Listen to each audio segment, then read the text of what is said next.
30 సంవత్సరాలుగా నా పాట దీపాన్ని తన 2 చేతులతో కాపాడుతున్న మోహన్ బాబు గారికి నమస్కారాలు తెలియజేస్తున్నాను.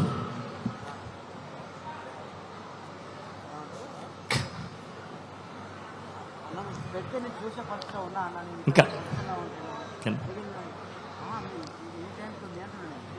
మోహన్ బాబు గారు వారు నటించిన అనేక సినిమాల్లో నేను పాట రాసే అవకాశాన్ని కల్పించినటువంటి మహానుభావుడు.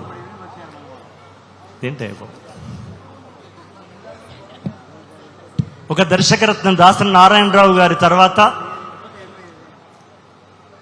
నా పాటను వెండి తెర మీద, ప్రేక్షకుల గుండె తెర మీద పలికించినటువంటి దయాత్ముడు, కరుణగల మోహన్ బాబు గారు. ఆయన మాట వజ్రంలాగుంటుంది, మనసు వెన్నలాగుంటుంది. కమ్యూనిస్టు పార్టీ కుటుంబంలోంచి వచ్చి నాతో కన్నప్ప సినిమాలో పాట రాయించడం అనేది మోహన్ బాబు గారు, విష్ణుబాబు చేసినటువంటి గొప్ప సాహసంగా నేను భావిస్తున్నాను. ఇందులో దాదాపు 7 పాటలు విష్ణుబాబు 7 పాటలు నేను రాసే అవకాశం నాకు లక్ష్మీ ప్రసన్న బ్యానర్ నాకు ఇవ్వడం అనేది నా యొక్క ఈ 30 సంవత్సరాల ప్రయాణంలో ఇది ఒక అద్భుతమైనటువంటి అదృష్టంగా, యోగంగా నేను భావిస్తున్నాను. ఈ సినిమాకి దర్శకులైనటువంటి పెద్దలు, అలాగే మా మ్యూజిక్ డైరెక్టర్ స్టీవెన్, ఆయన ప్రతాపాన్ని, ప్రకోపాన్ని మీరిప్పుడు గమనించినారు. ఆయన నేను రాసిన పాటలకు ట్యూన్ చేశాడు, ఆయన చేసిన ట్యూన్కి నేను రాయాల్సి వచ్చింది. నేను ఈ సినిమాలో స్టోరీతో పాటు ప్రయాణం చేసి దాదాపు 4 నెలలు ప్రతిరోజు విష్ణుబాబు దగ్గరికి వెళ్ళి, ఆఫీస్కి వెళ్ళి రాసినటువంటి ఒకే ఒక సినిమా, నేను రాసిన 2000 సినిమాలలో ఇది మొదటి సినిమా విష్ణుబాబు. ఇందులో ఒక్క లైన్ నాకు బాగా ఇష్టమైంది, అది మోహన్ బాబు గారిది.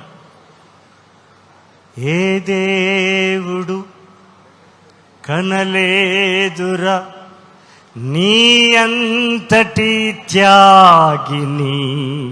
బాబు, ఏ దేవుడు, ట్యూన్ తప్పపోతే స్టీవెన్ ఏమనుకోవద్దు, ఏ దేవుడు కనలేదురా నీ అంతటి త్యాగిని, నయనాలతో నైవేద్యమా ఇది సాధ్యమా తిన్నడా,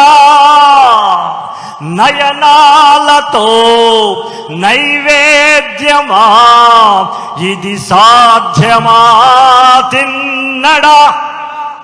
విష్ణుబాబు గారి ఆఫీసులో ఈ పద్యం, ఈ పాదం నేను వినిపించగానే మోహన్ బాబు గారు లేచి నన్ను గుండెకు హత్తుకున్నప్పుడే ఒక ఆస్కార్ అవార్డు వచ్చినట్టుగా, ఒక జ్ఞానపీఠం వచ్చినట్టుగా నేను భావించినాను. అది ఒక ఉన్నతమైన శిఖరం, ఒక పాట గులికరాయని తీసి గుండెకు హత్తుకున్నటువంటి ఫీల్ కలిగింది మోహన్ బాబు గారు. ఇలా ఇందులో మిమ్మల్ని ఉయ్యాలలో ఊగించినటువంటి స్టీవెన్, 2 సార్లు వన్స్ మోర్ చేయించిన ప్రభాస్ ప్రవేశ గీతం, అది కూడా మా విష్ణుబాబు నాతోనే ఆ పాట రాయించినాడు, ప్రభాస్ యొక్క గీతం. అలాగే మోహన్ బాబు గారి యొక్క గీతం, అది కూడా నేను రాసే అవకాశమే ఇచ్చినారు. ఇలా విష్ణుబాబు యొక్క 2 బిడ్డలు పాడి ఆడిన శ్రీకాళహస్తి క్షేత్ర మహాత్మ్య కథన గీతం నేను రాయడం నా పూర్వజన్మ సుకృతంగా నేను భావిస్తున్నా. పూర్వజన్మ సుకృతంగా, ఒక యోగంగా భావిస్తున్నాను. నేను భయపడ్డాను మోహన్ బాబు గారు సార్తో, సార్ నేను భక్తి పాటలు నువ్వే రాస్తున్నావు, ఇది నువ్వే రాయాలి, అది నిర్ణయించాల్సింది నేను అని చెప్పినటువంటి మహానుభావుడు, విశాల హృదయుడు, ఉన్నత శిఖరుడు, శిఖర మస్తకుడు మోహన్ బాబు గారు. ఇలా విష్ణుబాబు గారికి ఒక డ్యూయట్ కూడా రాశాము. ఇలా చివరికి క్లైమాక్స్లో వచ్చే ఒక యుద్ధ ఘట్టం ఉంటుంది. రణమున దూకెనహో అని విష్ణుబాబు మీద రాసినటువంటి ఒక యుద్ధ గీతం, ఒక సమర గీతం నేనే రాశానని ఆనందపడుతున్నాను.